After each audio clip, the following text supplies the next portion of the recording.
Halo semua, saya Evi Putri Nurlinda, kelas C semester 3 S1 Ekonomi Syariah Institut Agama Islam Pangeran Diponegoro Nganjuk.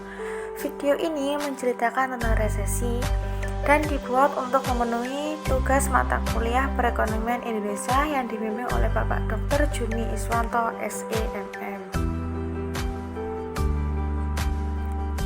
Baru-baru ini kita dihebohkan oleh beberapa berita yang mengabarkan terkait resesi ekonomi di tahun 2023. Tidak hanya pemerintah, masyarakat juga harus bersiap dalam menghadapi ancaman perekonomian saat ini.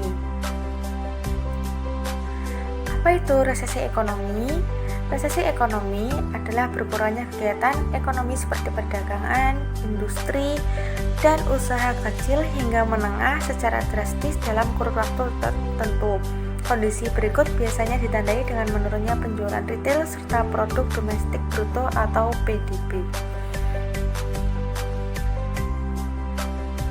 Nah, penyebab resesi ekonomi. Terdapat beberapa penyebab yang menimbulkan resesi ekonomi, salah satunya adalah inflasi. Selain inflasi, masih ada beberapa penyebab resesi ekonomi, yaitu sebagai berikut.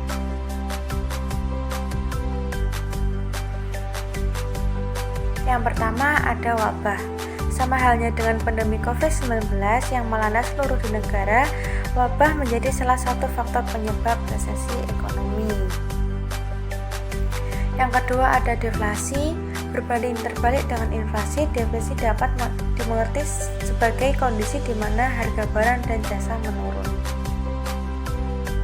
Nah, yang ketiga, meningkatnya nilai suku bunga masih berhubungan dengan inflasi. Adanya kenaikan harga barang juga mendorong terjadinya peningkatan nilai suku bunga oleh pihak bank sentral.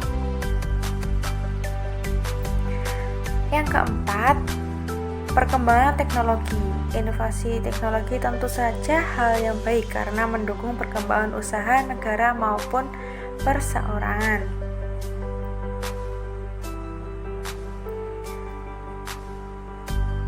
Cara menghadapi resesi ekonomi. Yang pertama, menyiapkan dana darurat. Dana darurat atau simpanan keuangan guna masa depan merupakan hal wajib dipersiapkan dan dimiliki oleh semua orang.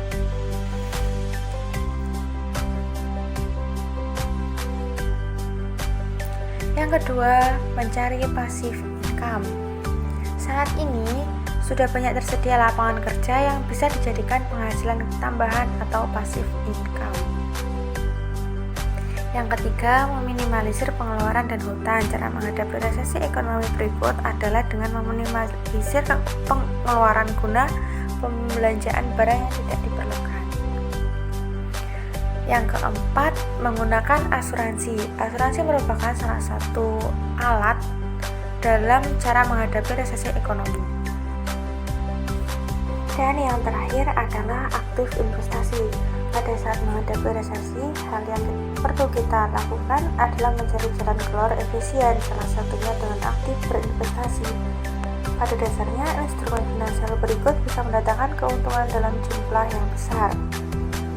Sekian video presentasi dari saya, sekiranya dapat bermanfaat. Terima kasih dan sampai jumpa.